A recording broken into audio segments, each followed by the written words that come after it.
and before you head on to health profession schools. Yes, thank you for hitting record.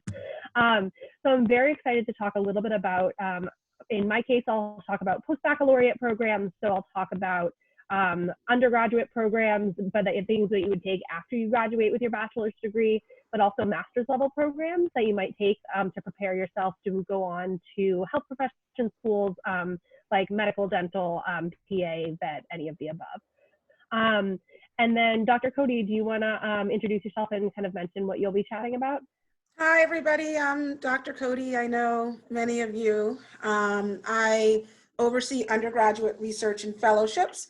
And in my work with students, I support y'all in applying for nationally competitive awards and fellowships beyond Simmons, right? So that's one of the many things that I do here. And so what I want to spend my talk doing is just walking you through some of the opportunities, the postgraduate fellowship opportunities, so you are aware of them, and that you can also possibly thinking about submitting an application for that. Yeah, well, thanks so much. And so without further ado, I think we'll get started. I'll go ahead. Do we know who the host is? Chiara, is that you? Can you go in and under share screen? There's a little arrow next to share screen that you should be able to do like options and then allow someone other than the host to share screen. Yeah, you can have it shared with me too. Yeah. I'll also make you guys co-host right now. Oh, perfect. Thank you. That should work. Awesome. So here I will pull up my screen. All right, and so this presentation is adapted from one that Dr. Cody and I did last year, and we're really excited to bring it back again for a new population. So our presentation is formally called Bridging the Gap Years. A little bit of play on words there, but you also know, if you've heard me talk at all, I don't necessarily use the word gap year anymore. I use the word growth year. So we're going to talk a little bit about what that means, right? So a growth year is typically, or growth years, right? It could absolutely be plural, is time taken off between your undergraduate career and graduating with your bachelor's and going into graduate school. Many students, well, I guess let's talk about myths for a second, right? So you may have heard students say, or you may have heard like friends or family say, you know, that taking a gap year or a growth year is a bad thing, right? They might see it as a weakness or things like that. So some things that are out there floating in the universe are these myths. So one would be most students go straight from college to medical school, right? Everyone does it, and if you do it differently, you're wrong. Another one is taking a growth year will count against me in the application process. In this case, it says medical school, but really any graduate school. So that's another myth. If I take a growth year, it means I wasn't a strong student, right? It means I couldn't get in the first time. So that's why I had to take time off, right? So those are some of the myths out there floating. So I'm here to tell you that all of those are fake, which I know you probably saw coming. So actually, the facts are that in 2015, which is the most recent stat I could find, almost 60% of students took at least one growth year before going on to medical school. And this is from the AAMC, the American Association of Medical Colleges. So this is official based on applicant data.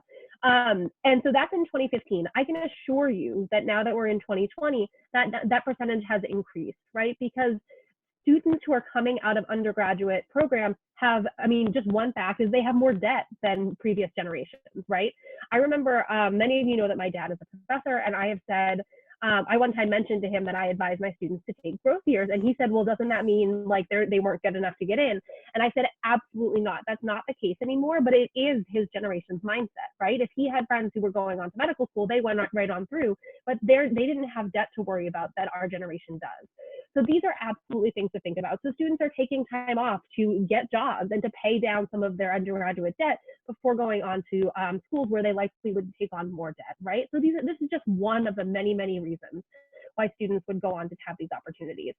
Another huge piece is that the average age of entering medical school students is 24.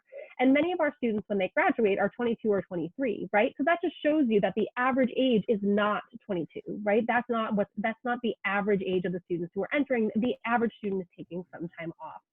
So these are just some pieces that I do want to show.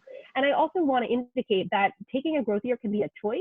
It does not need to be forced by your academics or feeling like you're not strong enough or whatever. It can be an opportunity to go out and explore other things to really make sure and solidify that this path is the one you've chosen. So why would you take a growth year, right? Why would you do this?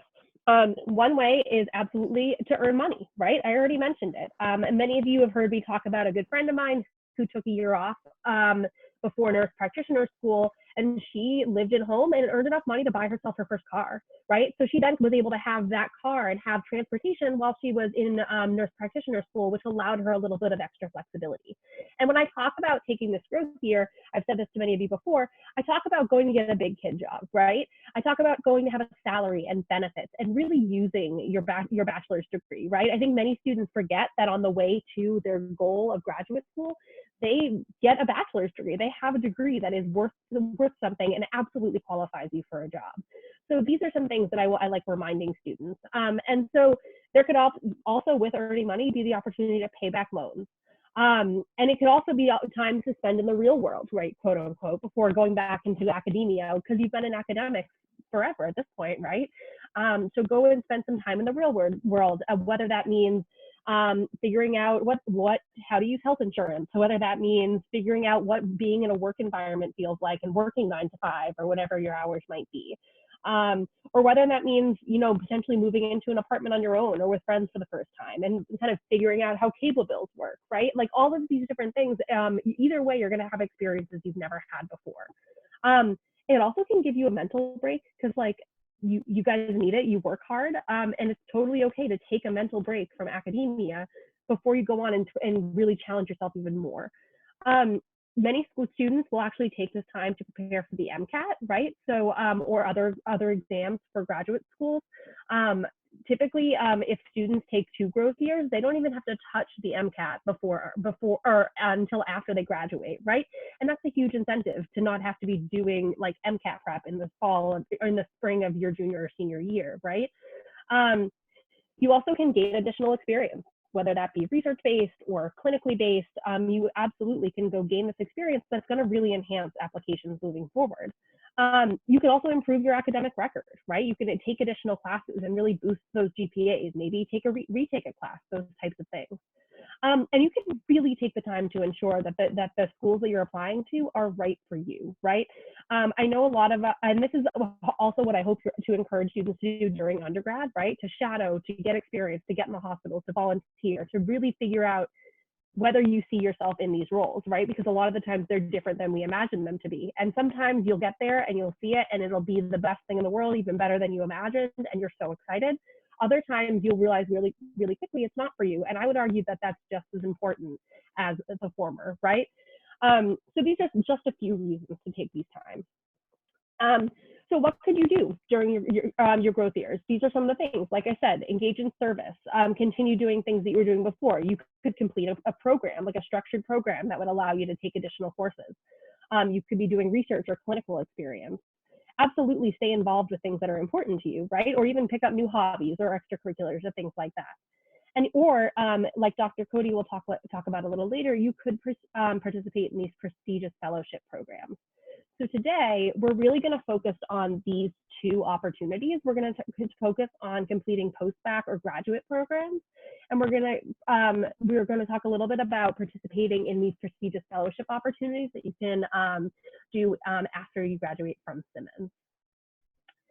So first, I will jump right in. If you give me 1 second, I'm actually just going to close my door. So my poor mom doesn't have to listen to me talk about this all the time. Let me see. I asked her if she wanted to listen and she said no. I don't blame her. So we're going to talk a little bit about some post-baccalaureate programs. So there's different types of programs and they all have different benefits to students. And we can kind of chat one-on-one after we've kind of had this overview, as we move forward to figure out which programs might be the best option for you. So without further ado, there are 2 different big categories of post-baccalaureate programs. I think I should first define what post-baccalaureate means because it's a really fancy word and you sometimes hear it shortened to post-bac. So post-baccalaureate really means post-bachelor's degree, right? You've received your bachelor's degree and now you are out in the world and you want to continue your education post-bachelor's, right? So it's really just kind of what we're looking at here. So there's two different types of programs. There are career changer programs and academic enhancer programs. So I'm going to focus, you'll see in this presentation, a lot more on the academic enhancer programs, just because the majority of my students have already completed a lot of the prereqs that they need for graduate schools. But we will touch on career changer a little bit as well. So career changer programs are designed for students who need to take the majority of prerequisites for graduate school.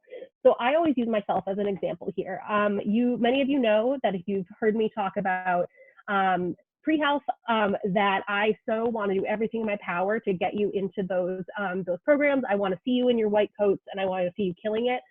I want nothing to do with these things personally. I do not want to be a doctor. I do not want to be a nurse. I think it's amazing that you all want to do it. So I will start with this. I'll give myself as an example. I have a degree in psych and finance, right? But if I decided tomorrow that I wanted to go back to medical school, there's a program for me, and that would be a career changer program, right? So I could go and apply to one of these career changer programs where I would take all of the prerequisites that are on our academic planning worksheets for each track, right? I wouldn't need to go back and get a whole other bachelor's degree. I would need to take, chemistry 1 and 2, orgo 1 and 2, bio 1 and 2. I would need to take physics and calculus and all of these classes if I were to want to go to medical school. So this would actually allow me to do that. It's typically undergraduate courses because those are the prereqs for graduate school or for medical school. They're not looking for them at the graduate level, and they're typically not offered at the graduate level because they really are basic like foundation courses. You may receive a certificate afterwards. It really depends on the program. Basically the only difference between a certificate and no certificate is that you can put on your transcript that you received a pre-medical certificate from this college or on your resume. Otherwise, you could say I attended this time to this time and I took a lot of pre-medical courses that prepared me for medical school. Put that on your resume and that's okay too. So, there's really not a massive benefit to that, but sometimes it's nice to have the certificate.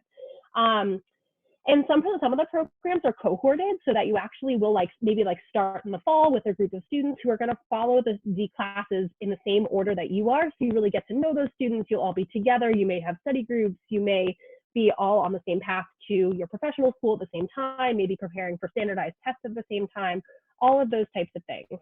But other ones allow you to more freedom. And so there are some programs that are full-time, structured, and cohorted.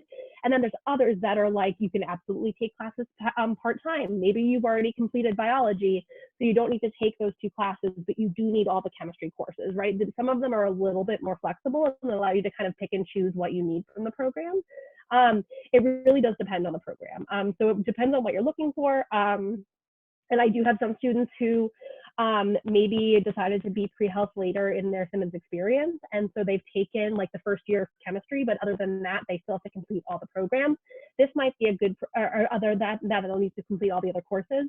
This would be the type of program for them. And they'd want one that's a little bit more flexible that would allow them to enter the program having completed that year of biology. So on the flip side, most of my students, if I recommend a post-bac program, if we start talking about this, a lot of the times they're looking for academic enhancer programs. So just like the name says, they're designed for students who are looking to improve their undergraduate GPA by taking upper level courses to demonstrate mastery, right? So I have talked to many of you about I think many of you have seen me do this. I don't know if I'm doing it the right way for you guys. This way?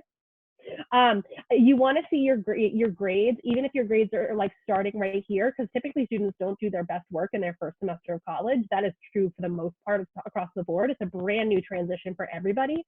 But medical schools and other graduate schools want to see them go up, right? You want to see that exponential growth. And what taking an academic enhancer program will allow you to keep going. So say this is graduation and your grades have done this, awesome. Adding a post-bac program in would allow them to show that continued growth after graduation. So this could be a really great opportunity. And we'll talk about it in a second, but academic enhancer programs could be either undergraduate or graduate courses. And so it really does provide a little bit of flexibility for students to determine which path is best for them. And we'll talk a little bit about the differences in a second. At this point, does anyone have any questions? Is there anything I can answer for you? No? Nod or shake? Cool. All right. We will keep going. Feel free to hop in and ask questions. I think there's a little raise hand feature and it should notify me. So we will head back on and talk a little bit about the types of academic enhancer programs. So we're now within that academic enhancer category. So there are, like I said, undergraduate and graduate programs. So undergraduate programs will impact your undergraduate GPA, okay? Let me see. Questions can be typed in the chat. Yes, thank you, Tiara, because I got a notification and I will know to look for them. So undergraduate programs will impact your undergraduate GPA, right? Which is the GPA that you have right here at Simmons. So this is important for students who really want to see that GPA improve, right? So versus master's programs would be listed under your graduate GPA, right? It's not to say that that isn't helpful at all, but it is important to show that those two GPAs, if it's undergrad and graduate, will never be like combined into one giant GPA. They'll always stay separate, right? On the one hand, if your undergraduate GPA is like meh, and then your graduate GPA is phenomenal, right? That shows growth, and that's not necessarily a bad thing. But just know that they won't like ever be averaged together into an overall GPA because they're different types of classes. So undergraduate programs would impact your undergraduate GPA, and they typically are upper level undergraduate science courses. So the examples I use a lot are maybe you struggled a little bit in chemistry initially at Simmons, which is true for a lot of students. But then as you got to your upper level courses, you found like your studying habits, you figured out what works for you, you're comfortable with your faculty, you are confident in knowing like which areas of chemistry you're excited in. So maybe you'll go take some upper level chemistry courses or immunobiology courses or other types of classes that would allow you to continue to see that growth, but maybe in classes that aren't specifically offered at Simmons. So I've had students who've gone on to take cancer biology classes, or I've seen some additional like really, really specific microbiology classes that students really enjoy. So allowing you to get into the nitty gritty and really play to your strengths, right? In picking classes in the areas that you need to improve, but in areas that you're interested in, right? So by doing that, you actually can see that GPA raise, right? And another thing with undergraduate programs is they might actually allow you to go back in and retake one or two classes from the other prerequisites that you've taken. So if you're looking back at your academics and you're saying, hey, I really want to retake, Chem 1 and 2, but I also want to go on to take these upper level courses. Awesome. So a lot of these programs will provide you that flexibility because if they're undergraduate programs, they probably also offer the basic undergraduate courses, right? And these may award a certificate or they may not, right? It's entirely up to the program. It really, and like I kind of said, sometimes it's nice to have a certificate, but it really doesn't make a huge difference as to whether they offer one or not. So I would not let that be your deciding factor. I think I had a question. Yeah, so thank you. Michaela asked, does one of these GPAs weigh more for admissions? So not really. I know that it's kind of a complicated question. So let me see. So it's kind of a nuanced question, right? So if you are looking at your transcript, and this is something that we could always chat about one-on-one, if you are looking at your transcript and you really struggled in like the foundational classes for pre-health, in that case, I really would recommend absolutely showing that you can go back and either retake a few courses or take some classes that are still in that undergraduate level that still are showing foundational understanding of these courses that maybe are like building on your first few courses to show that you are able to continue in those rigorous courses and able to show that you are able to kind of grasp those upper level concepts. If your GPA is like fine, like so for some students, they stayed pretty consistent. Like let's say they stayed like a BB minus, B plus student. Again, totally fine. That is a very successful college career. For some students, they might think like, okay, I think I need to boost that a little bit for medical schools. That's where a master's program could be beneficial because you didn't necessarily at any point struggle, but you didn't necessarily at any point like excel completely, right? And so, or you didn't really show any like change in your academics, right? Because it stayed pretty consistent the whole time. That's where our master's program could come in, because you can show them that you could take this upper level learning and really kind of fly with it, and show that you're ready for graduate coursework, right?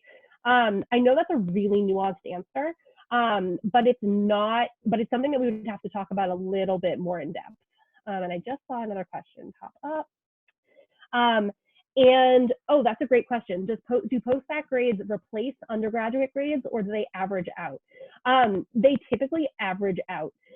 So but that's only if you like retake a class. So let's say, for example, this is super common for a lot of students. Let's say, for example, you aren't thrilled with your orgo grades, right, at Simmons, and you want to retake the organic chemistry sequence in your post-bac. If you were to do that, it would average with your other attempt of the class. Because that's what really matters, is what happens when you submit your application to medical schools, right? And the medical school applications will average those together. They both will show up, right? So they both will show up on your transcript. So they'll average together, but they also will see that you retook it years later and hopefully did better in the class, right? So that shows additional mastery. So they'll take a look at both things. So even if it averages together, if you get let's say a C minus, and then you retake it and get an A minus, like, first of all, good for you. But it would average somewhere into that like B range, right? So it would show a B, but they also would show that you got an A minus in orgo and understood that mastery of material. So those two things combined would show that you are increasing your ability to do that, and would show them that you've really improved and understood the material specifically well. Does that make sense? So they'll take both your second attempt grade and the average grade into consideration. That's a great question. Any additional questions before we kind of shift on looking at the difference between undergrad and grad programs? Awesome. So feel free to keep adding them into the chat. So master's programs also often include a research program, or excuse me, a research project or a thesis. So it really does depend on the program. And some programs, we'll actually look at one a little bit later, that allows you to do like a literature thesis. So like a thesis based on research that's already been done and literature that's also already out there. Or it'll give you the option to actually do a novel research thesis. So that's where you're actually doing full research full time for, I think, about a year while working on a thesis project for the master's program. And that also can provide you really unique research experience, right? So that's a good opportunity as well. A master's program, it's actually true of either programs. They might include MCAT prep in the tuition. So that's a really cool benefit as well. It's kind of a hidden benefit of these programs. And on top of that, you likely would have a cohort of students right around you who are all studying for the MCAT together with the same goal in mind. And so obviously the big difference between a master's degree and an undergraduate program is you receive a master's degree. You get that little MS after your name. And that's a huge benefit. And I know a lot of students will talk about like, if they're going to spend money on one of these programs, that they'd rather spend money on a master's degree because they'd rather get that little MS after their name. And I 100% understand that. I get that 1000%. My one caution with that is that last bullet. If you're looking to enhance your science GPA, which a lot of the times is lower for my students, for almost all students actually, than the all other GPA, so like every other class that's not science, I would make sure that you're taking science, picking a master's program that has science classes in it, like classes that start with bio or chem or physics or math, right? So that's what I do recommend. And this is kind of where I put a little caveat. And I'll say this is like a giant like asterisk, because this isn't always true. So I've heard from some folks that they really want to do a master's in public health. I am all for it. I love a master's in public health. I've talked about it with many of you. I think it's a phenomenal career opportunity. One thing that I would caution you is to look at public health programs that specifically offer a lot of science courses, right?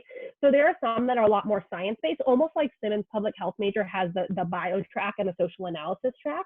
You'll want to find a public health major. If you're using it as an academic enhancer for you, you'll want to find a master's in public health program that has a lot of these science classes, right? And is a little bit more focused on maybe the epidemiological side than the social analysis side. It can absolutely have components of both, but you want to make sure that you're not just taking a ton of sociology-based classes, because that isn't necessarily going to boost your science GPA. incredibly beneficial just in life, but not necessarily for this specific purpose. Does that make sense? Let me see. Oops. I'm trying to open my chat and it is being funky. Got it. Are the prices for a master's program more than a post-bac? That's an excellent question. And it's one that I can certainly start to talk about, but I will not ever really be able to answer everything of because I'm not a financial aid expert, but I will do the best I can. I would say on the whole, yes. Depending on where you're taking your post-bac program or where you're taking, like if you're just taking undergraduate courses, I typically would recommend, if you're doing a formal program, I would certainly recommend searching out prices, but some formal programs even like exist at state schools. So like, for example, Worcester State has a post-bac program, an undergraduate program that will allow in-state students to take courses for an in-state price, right? Which is going to be significantly cheaper than taking it at most private schools, right? Another option is like, we're going to look at it in a little bit. We're going to look at the Harvard Extension School post-bac, which offers both a career changer and an academic enhancer. And their classes are almost a quarter of the price of taking one Simmons class when it's over the summer or something like that. So that can be a lot more cost effective for many students. Master's programs oftentimes do cost more, but they also oftentimes do include more in terms of what you get out of it.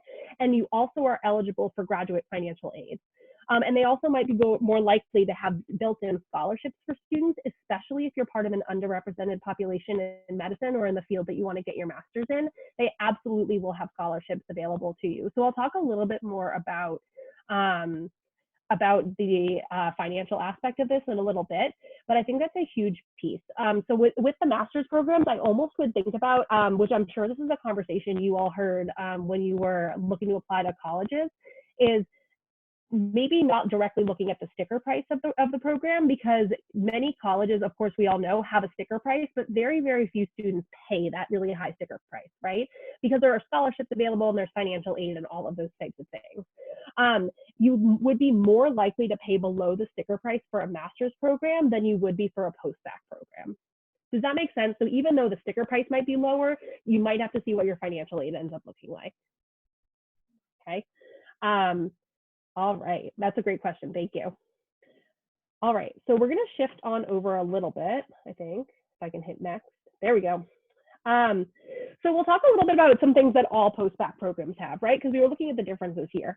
So all post-bac programs typically include pre-health advising. So there's a me, right, at any of these programs supporting students throughout their time. So you're not just like thrown in there and it's like, take all these classes and you'll be fine. They actually will help you select courses that will make the most sense. They'll look at your transcripts and provide additional experience.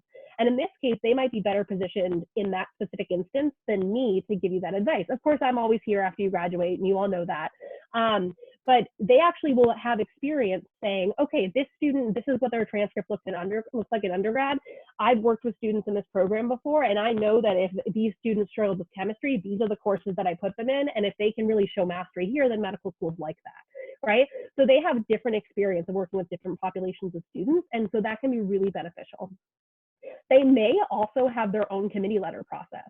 And so this is kind of unique because, and if you don't know quite yet what I'm talking about in terms of the committee letter process, don't stress. We'll talk much more about that in later years. But we have a committee letter process where essentially students will work with us to actually have us write a composite letter, like one basically big recommendation letter from Simmons to send to medical schools or dental schools, right? And if you come through Simmons, we recommend that you go through our process.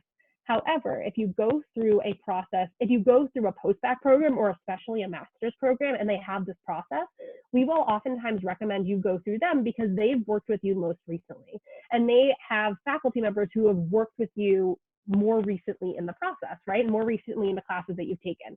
You can absolutely have letters from Simmons faculty included in your committee letter there, right? So you can ask your faculty here that you're still really close with to write a letter and submit it to your master's program to be included in your committee letter.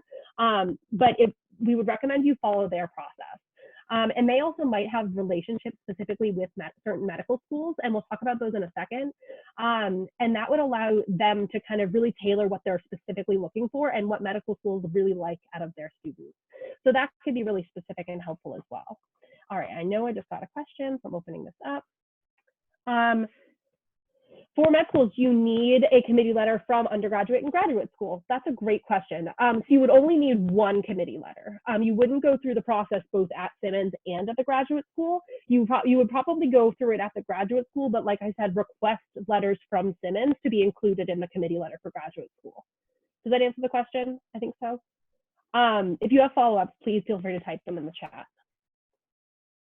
All right.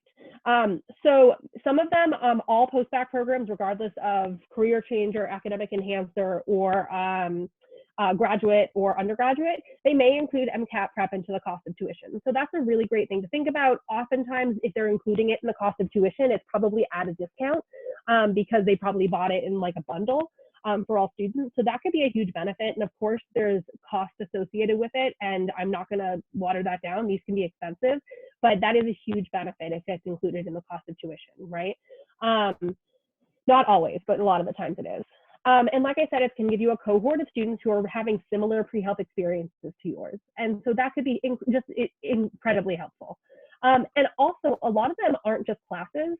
They provide connections for research, volunteer programs, and patient care opportunities that you could be doing either while you're in the program, or if you actually take some time off between the program and applying to graduate school, you could continue to use those opportunities through that time as well.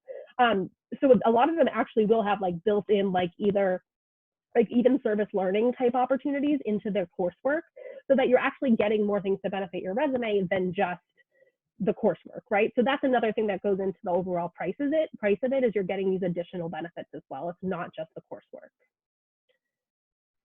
All right, any questions at this point? Okay. So here's another huge benefit to doing a post-bac or a master's program. And not all of them have it, but many of them do. And you'll see them on their website if they do. So some programs have what they call linkage agreements with different professional schools.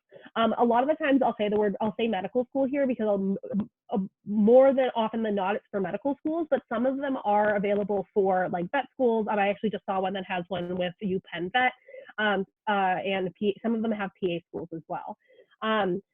So some programs have agreements with professional schools that allow students to apply without an additional application year, which essentially is a growth year after the post-bac.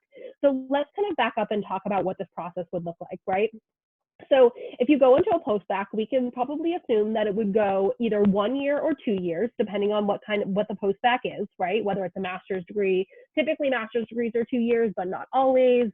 If you're going part-time for undergraduate classes, it would probably be two years versus full-time 1 year. So it totally depends on the process and depends individually on the school that you choose. But essentially, we want to make sure that all of the grades from this post-bac program are on your transcript, right? You're paying all this money. We don't want you to apply after the first year of the post-bac, submit your transcript, and then have a whole other year of classes that the medical schools are never going to see, right? Like that doesn't make any sense. We want to completely see all of the courses that you've completed. So typically you wait until after you've completed the entire program, whether that be 1 year or 2 years, and then you submit the application in the summer right after you finish it, right? So let's say it ends in May, just like our academic year does. You would kind of be preparing to apply throughout that last semester and submit your application during the summer. And then when you submit your application, there's then another year where you'd be interviewing for schools, and then you'd start the following September. Does that make sense? I know that's kind of the process if we've ever talked about the timeline process for applying to medical school before. So what a linkage program does is you actually apply to the linkage.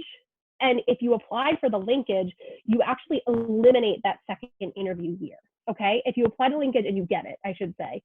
So they typically use like your GPA in the program up until that point to where you apply to the linkage. So if it's a 2-year program and you apply to the linkage in January of your second year, you would have 3 semesters worth of coursework under your belt before applying to the linkage. So they typically have an average GPA that you need to meet, and they have an average MCAT score that you need to meet. So you need to have taken the MCAT before that point in the program. And if the program has a linkage like this, they will tell you this well in advance.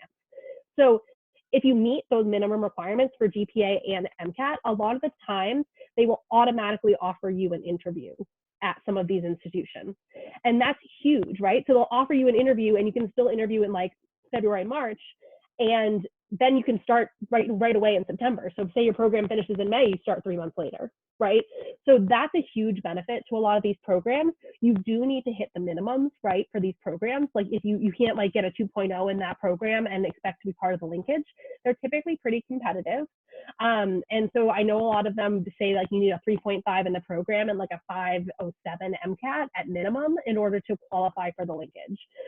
It really varies based on the school. Those are just kind of some numbers I threw out as an example. But if you have it, it's a really great benefit, right? And it's a great thing to strive for. And another huge thing is if you don't hit those, it doesn't mean you're not going to get into medical school the next year. It just means you're not going to avoid that growth, that linkage, right? It means you would have to take that additional interview year after the post-bac. Any questions about that? I know I kind of explained that. I tried to find like a graph or something to explain it, but I couldn't find what I liked. So feel free to add any questions into the chat. So that's a huge benefit of the linkage, right? So for example, I was looking at one of the BU programs earlier, and they actually have a linkage with BU School of Medicine, right? That makes sense. If you go to the program at BU, they would have a linkage with BU School of Medicine. And they said 20 to 30 students from the post-bac get into BU School of Medicine through the linkage every year. 20 to 30, that's huge. I can't imagine they take that many students from any one institution anywhere else, right? So sometimes they really can benefit you. If you're able to do well in those programs, it can really benefit you and kind of help you reach that goal school. So definitely something to think about. Schools also do have linkages with schools other than like their own medical school. So like I know I was looking at one program that has linkages with like 20 schools across the country. And then likely each school would have their own criteria. So you might qualify for a linkage with one medical school, but not qualify for a linkage with another. So that's definitely something to think about. So let me see. And like I said, sometimes I forgot to, I guess, finish my bullet there, but sometimes certain GPA and MCAT scores, you would get that automatic interview, which is huge because then you still have to kill it with the interview. But we at Simmons like to think we've trained you pretty well to do well in the interview. So I definitely think that is going to your advantage as well. All right, any questions in the chat before I go into some examples? No? Awesome. Cool. So I'm going to actually show you a few. This one is Harvard Extension School because it's so, in comparison and in terms of education, it's really affordable. And you know that when I talk about education in terms of affordable, it's still high prices, but it's significantly less than a lot of programs.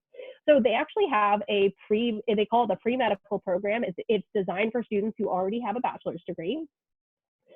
You can kind of look, so it says you have an undergraduate degree, but need to complete some or all of the courses before medical or dental school. Or you need to improve your GPA is one of the options, right? It's another thing that you can do because they have upper level science classes that we don't have at Simmons, right? So you can continue kind of that upward trending growth here at Harvard Extension as well. Plus it's on the Harvard campus and you get access to all of the Harvard resources like their libraries, which is pretty cool. And this program is really awesome because Harvard Extension School is really highly regarded with medical schools, I mean, for obvious reasons, right? But it is highly regarded among medical schools across, well, any graduate school across the country. And a lot of the time it is part-time and their courses are designed for folks who are working, right? So you could be working full-time and then taking classes at night. And this is what they're designed to do. So then they also have like see a list of schools our programs have been admitted to and that type of thing. They also do have, this is a really flexible program, but they do also have advising available to you. So there's a me there who helps students who are pre-health from Harvard Extension apply to graduate school. They also offer sponsorship, which is what they call their committee letter process. So they include a composite letter of recommendation and a personal assessment from their program. I think there's a requirement, like you have to complete a certain amount of classes there. You can't just take like 3 classes there and then ask for a committee letter. I think you need to take like 8 classes there in order to do that. So it does depend. So if you take 4 classes there, come back to me and get your committee letter. If you take more than that, you could participate in their program. And that information is all on their website.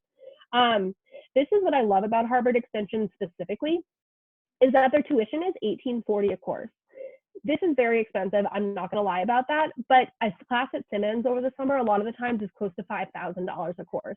So this is significantly more affordable, and it's a lot closer to even like state school or college or community college pricing. Especially if that like if you think about it, $18.40 a course, and that includes a lab.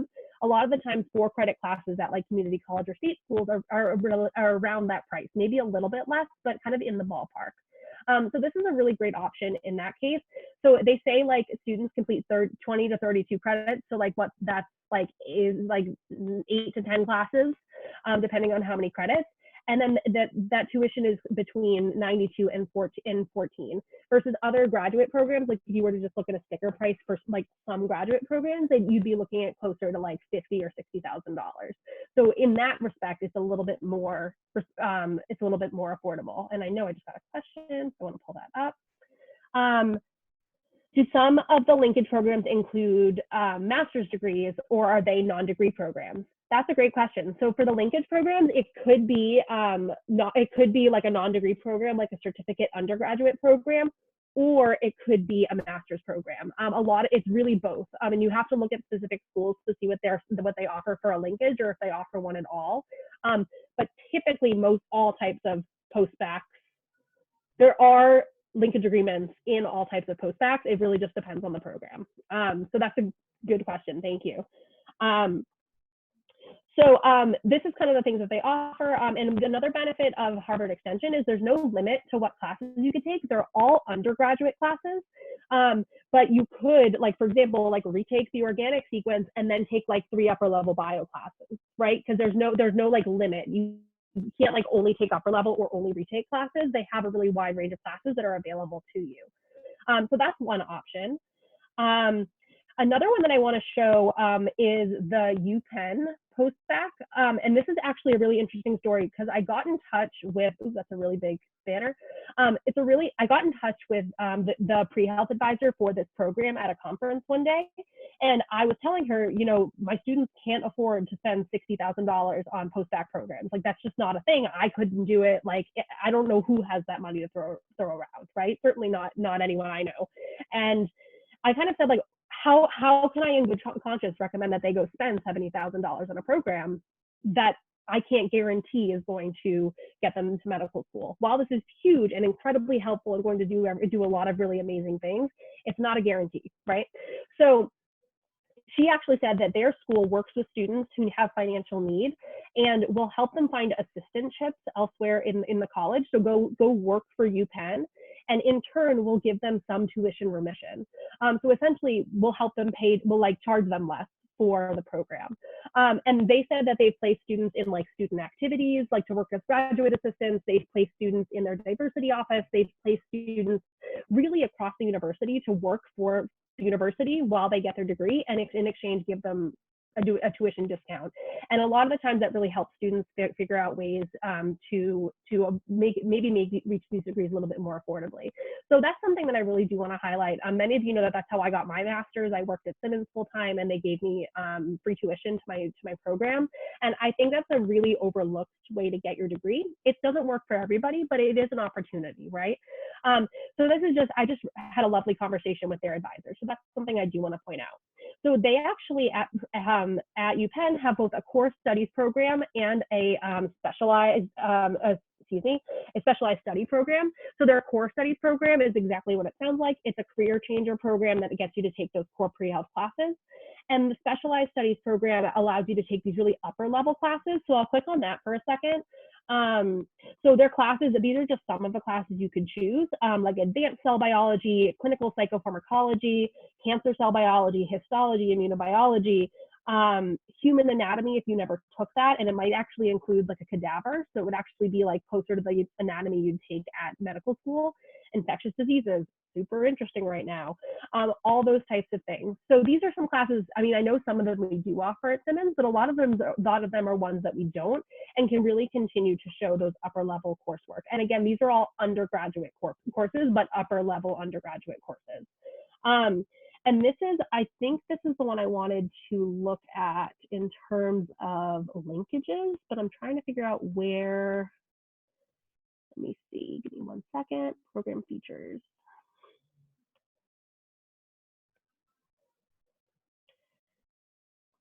please hold 1 second. Any questions, feel free to chat it into the box.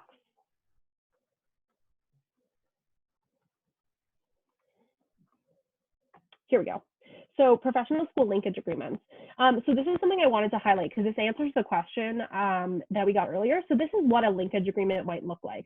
So it says students who wish to accelerate their enrollment, the pre-health programs have partnered with some of the best medical schools in the country. Through these linkages, highly qualified students have the opportunity to eliminate the year between pre-health coursework completion and entrance into medical or dental school. So these are some of them are available. So the pre-health programs currently participate in these linkage agreements, which can include like the UPenn programs, and specialized studies are eligible for students' linkages into these programs. So sometimes it might depend on the program or the track that you're in, but they do exist for lots of programs. When would be the time to apply to these programs? And I think you mean probably when would be the time like to apply to the post-bac programs or the linkage programs? Probably the post-bac. So it could really depend. You could apply to one of these programs right out of Simmons, and that would be, typically the deadlines are around July to start that same year, but we could absolutely have that conversation if you'd like. Feel free to make an appointment with me. Or you could absolutely work for a year or two before going into one of these programs. It's entirely your choice. It does depend on that. So just in the interest of time, I want to make sure Dr. Cody is able to get through her presentation as well. I want to just kind of show you real quick, this is a master's program for the, through BU. It's called a Master's in Medical Sciences. They call it the MAMS program. This is a great option as well. And they have, this is just an example of, I was talking about ones that allow you to do a thesis. So I love this picture they have. So they have a 1-year option and a 2-year option. In the 1-year option, you do coursework and you do coursework for the first 2 semesters and a literature thesis over the summer. And you either go right into medical school or you take that growth year with that interview year and then go into medical school. To complete the program in 2 years, you do coursework for the first full year, right? It's that same year, you get the summer off, and then you do a full research or literature thesis, and that research can be paid. It can be you working in a lab full time and then doing that thesis and getting that info on your resume as part of your master's degree. So that's a cool option as well. So that's why some programs might be 1 year versus 2 years. And then super quick, I have a resources page, but I'll just jump right to the pre-health portal. I actually have a tab down here for post-bacs and master's programs. It defines career changer and academic enhancer, and then it provides a lot of information and some links to help you explore programs. My favorite is the AAMC post-bac database. If it decides to open for me, it allows you to search post-bacs from across the country. This disclaimer says like not all post-bac programs on the list, so know that there might be some elsewhere. It's just all there. They just accumulated a lot of them. And you can look and see all these different types. And so you can say like, I want to be at a public institution because financially that makes more sense for me. Or I want one that has a certificate, yes or no. I want one that's for record enhancers, right? And then you can look through here at all of the institutions that have programs like that. I want one that's a master's. So these are the kind of ways that you can search through the programs that you're looking for. And a lot of the times if we meet together to talk about this, we'll look at this together. So with that, I want to be sure to pass it on to Dr. Cody. But does anyone have final questions about post-bacs? Of course, you're always welcome to make an appointment with me to chat more.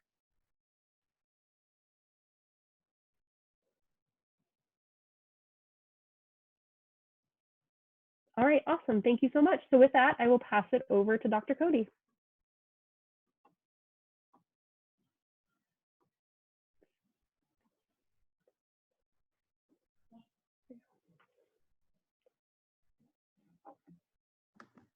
Okay, so thank you, Sara, for all of that wonderful information regarding, pathways really into medical school. And you outlined post-bac programs and master's programs as a way to facilitate that entry into medical school. And so what I want to talk about a little bit are another sort of avenue that one can trot down during their growth year. And that is the world of nationally competitive fellowships, competitive fellowships and awards. So,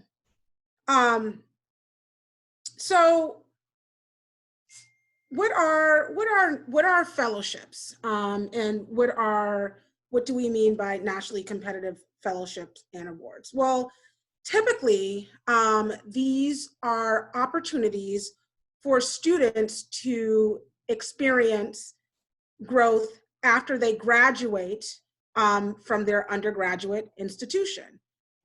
In particular, they might offer students the possibility to hone in on a particular field and discipline. They might offer students the opportunity to further explore personally and or professionally what an individual might be passionate about. So generally speaking, fellowships offer students professional development, perhaps the opportunity to work, research, or volunteer even in an area of choice. I think additionally, the opportunity to expand or build generally upon one's horizons. So for instance, global travel and exploration, right? So it's really, these fellowships are really a vehicle that is setting students up to be experts in their field and or career, right? So what I want to talk about a little bit are, so what I would like to talk about is an example of, articulate this point of fellowships, giving an example of one particular fellowship, right? And then I want to segue into thinking about how we might prepare for these fellowship opportunities that are coming up for you all. In addition to offering some other examples of fellowships that might pique your interest, right? So one of the fellowships that I really want to highlight, and I think it's a good sort of example of the broader world of nationally competitive awards and fellowships, is the Fulbright Award, right? So the Fulbright Award is a scholarship or a fellowship offered by the US Department of State. The goal of the Fulbright really is to establish cross-cultural collaboration and mutual understanding across borders, right?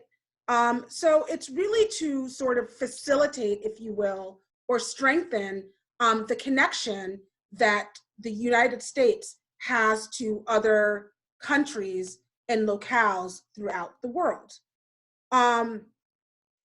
So in particular, the Fulbright program offers students a fully funded opportunity to do one of two things. That is either, I should say actually one of three things. So for instance, there are professional opportunities through Fulbright, which fully funds students such as yourself or graduates, potential graduates such as yourself, to teach English as a second language, as an English teaching assistant in another country, right? But in addition, and this is sort of segueing to what Sara discussed, Fulbright also offers students to do fully funded master's degree programs globally, right?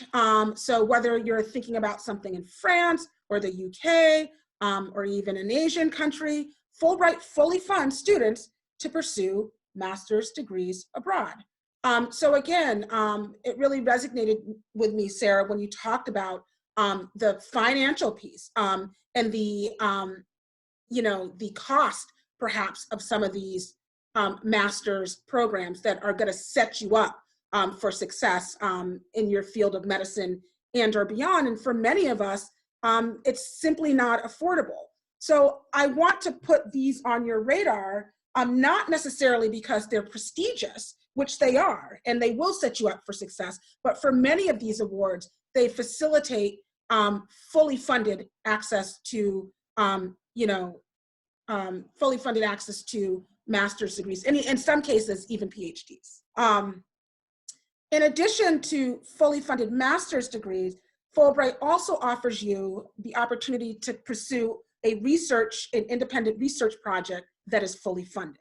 In some cases, within some awards, Fulbright actually offers you the opportunity to both pursue a master's degree as well as do independent research. So there are over 160 countries affiliated with the Fulbright program, spanning almost all continents across the globe. In addition to access to a funded master's degree, Fulbright, as I said, is a prestigious award. Fulbright alum include Angela Merkel and Nelson Mandela, folks serving as heads of states, winners of Pulitzer Prizes, right? But also Fulbrights are everyday folks too. Some of our civically engaged people, our educators, our local politicians, our researchers who work with you at colleges and universities, right? So when we think about these fellowships and awards, I think there's also this erroneous perception that you have to be a politician who's going to run a country. No, you can be a physician, you can be a medical researcher. These folks are also Fulbright recipients as well.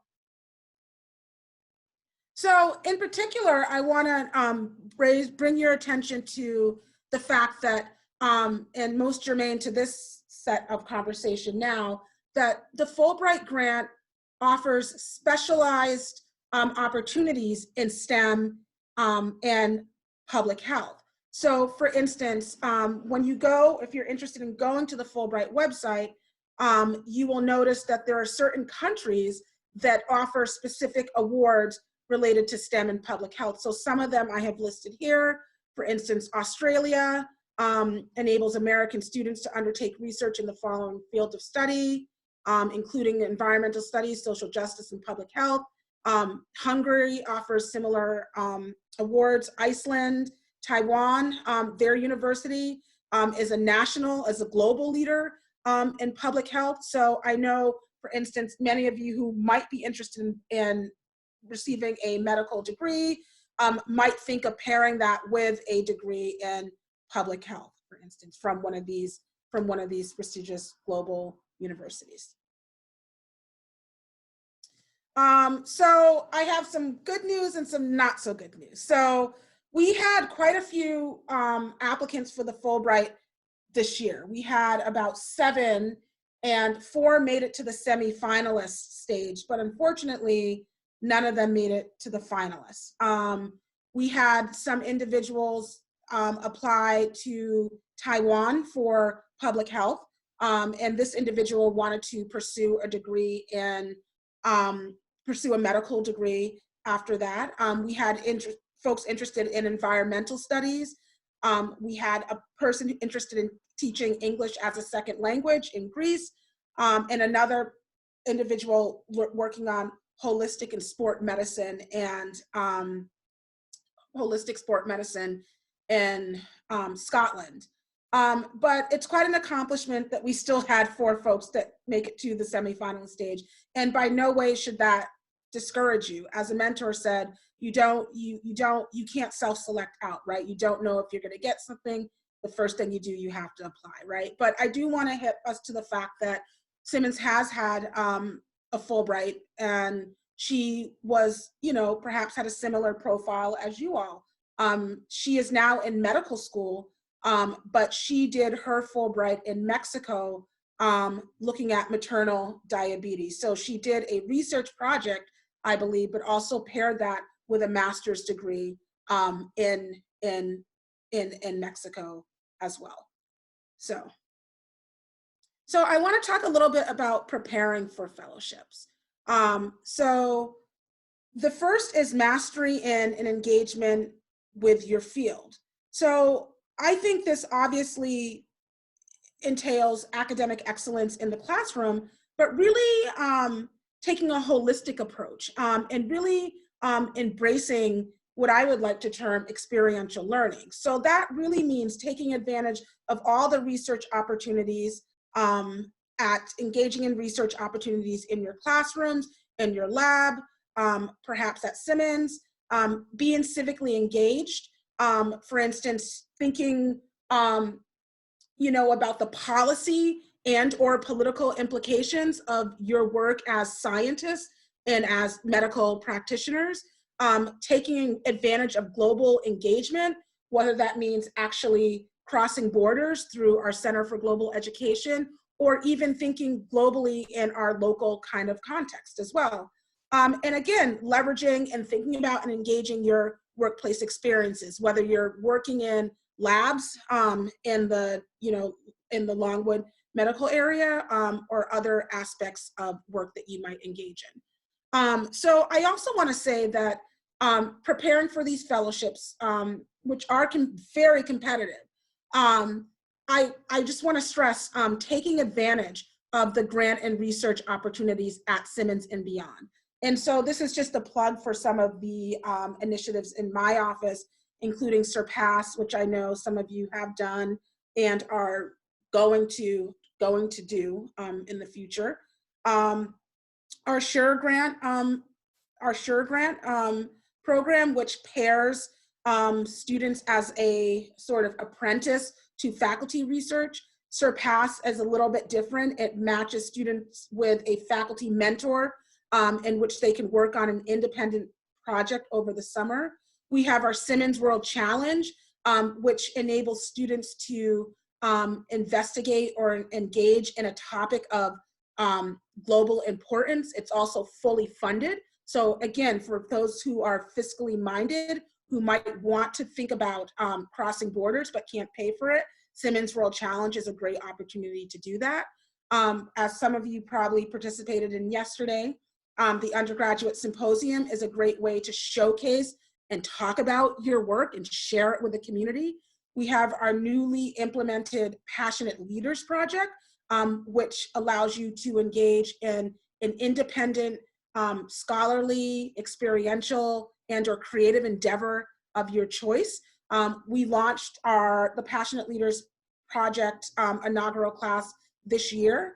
And we have folks doing so many different things with it. We have one student who utilized the funding, which you get funded up to $4,000. She's utilizing it to patent her work. Patent fees, she's a chemist, and I don't know much about the patent process, but apparently it's very expensive. You need to get a lawyer, and there's all other sorts of federal documents that you have to, submit and sign. She's using her PLP money to fund that, right? We have two folks, an interdisciplinary project, if you will. One, a scientist who wants to go to medical school, and the other, an educator and sociologist, making a children's book to talk about diversity, gender, race, and diversity in STEM fields, right? So the choice is really up to yours. We have faculty mentor that can help you build your project, if you will. So another great resource to take advantage of. And of course there are opportunities beyond Simmons. Everybody has heard of research experiences for undergraduates as a possibility of expanding your professional portfolio and strengthening your resume, and as well as the Goldwater Scholarship, which is a scholarship for those who are interested in a career in STEM research specifically. I think that another piece is having, faculty mentors, and I think this is a critical component, not just with preparing for fellowship opportunities, but for any of the opportunities that you're looking for at Simmons and or beyond. Faculty mentors can really sort of work with you and guide you and inform you and give you access to key literature and current trends. They can help you develop your application. And these faculty mentors are the ones that are going to serve as your reference as well, right? And last but not least, I would say start early. You want to identify fellowships and awards that make sense for you, that match with your interest, that match with your passion. Which is what is not going to work is if you're applying for something that you have no experience in, or your record shows you as having no interest in. That signals to the review panel that you might not be the best fit for this type of award, right? Looking at deadlines, right? Like knowing just basically when you have to have your materials prepped. I think that also spending time on the application is really critical in the sense that you can really begin to think about your passion, what you're interested in, why you want to do this, and sort of develop statements and begin writing about this, which also gives you the opportunity to get feedback from faculty mentors and people from my staff as well. So I can't press enough to start early. So for instance, if those of you who are interested in the Fulbright, those of you who are rising seniors who are interested in the Fulbright, those deadlines are coming up. It's coming up October, right? So the summer would be a great way to work on this. I know Chiara and Shantina are both interested in applying for Fulbright, and I believe are rising seniors. I think that the summer is the time that you should begin to engage engage the application very, very seriously. But I also want to give a quick just reference to the fact that Fulbright is not the only fellowship, postgraduate fellowship or award. We have tons of, and not tons, but there are quite a few fellowships that might combine your interest in medicine and, for instance, public service, right?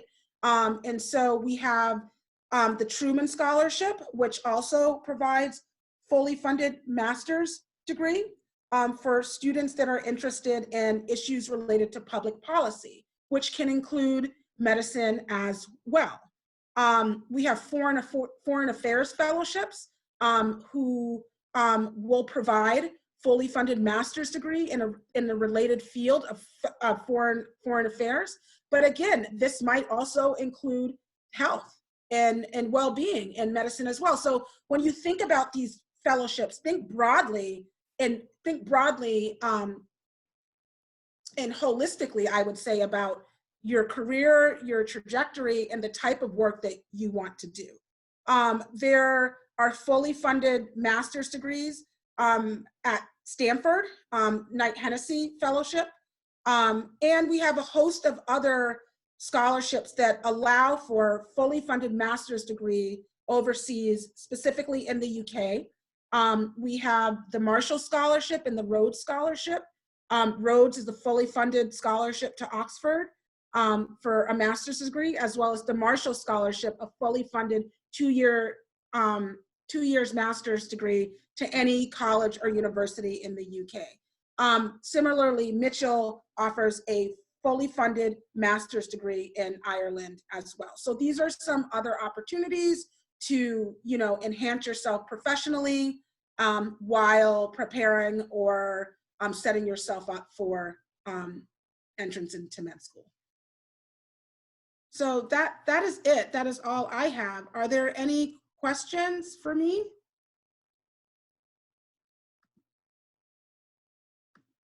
Or Sarah, I should say too.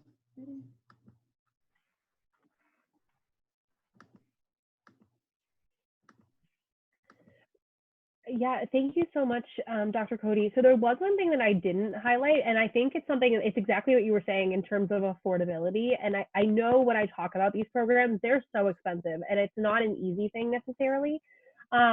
But what I would say is absolutely, if you're looking at a post-bac program, a master's program, whether it's preparing you for a medical school or another school or not, absolutely always reach out to specific programs that you're looking for, because you never know what internal scholarships they have, right? There's all these awesome external scholarships that students can apply for, but you never know, like some schools might have like scholarship opportunities. Like we have like the Cotson Scholarship here at Simmons, and you wouldn't know about it unless you talk to us at Simmons first, right? And so that's something that I would absolutely recommend is if you have a school that you're really passionate about, reach out and see what scholarship opportunities are available, because you never know if there is more. And there also are scholarships to get domestic degrees as much as kind of in the same vein as these prestigious scholarships. I know Dr. Cody mentioned one at Stanford, and there's other ones to get domestic programs as well. So we are happy to be creative with you. If you have a goal that you'd like to reach, we are happy to be as creative as we can to help you find a way to finance that opportunity. I know we just got an awesome question. How early should students start? For example, freshmen and sophomores.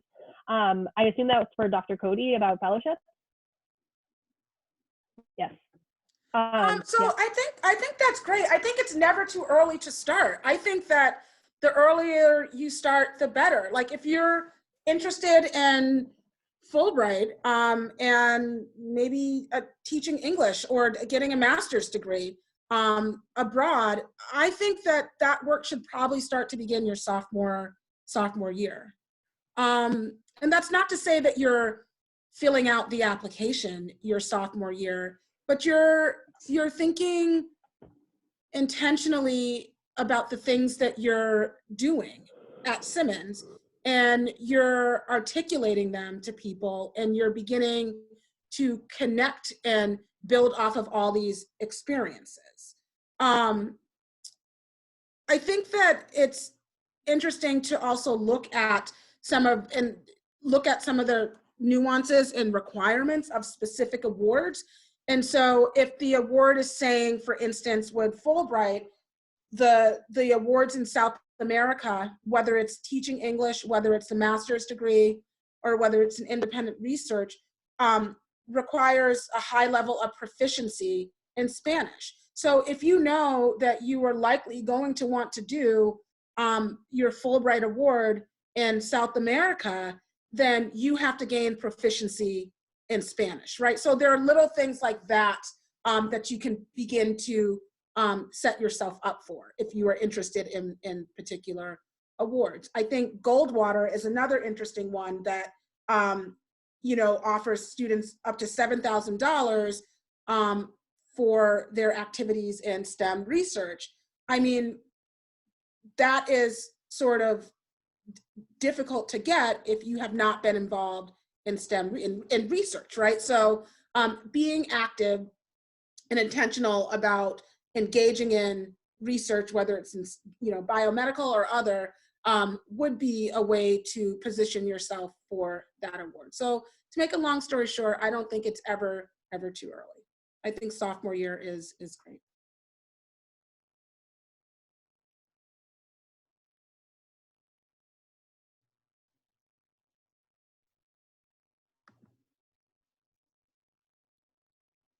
You're muted. Sarah, you're muted. Thank you. Sorry, I said any other questions? No? All right. Well, thank you so much for joining us on a Friday afternoon, and thank you for having us. We're so excited to finally really talk about all of these opportunities all at once. So thank you, especially to our awesome e-board for arranging this for us. Yeah, and if you have any other questions about awards in undergraduate research and fellowship, from passionate leaders to Surpass to anything, feel free to contact me.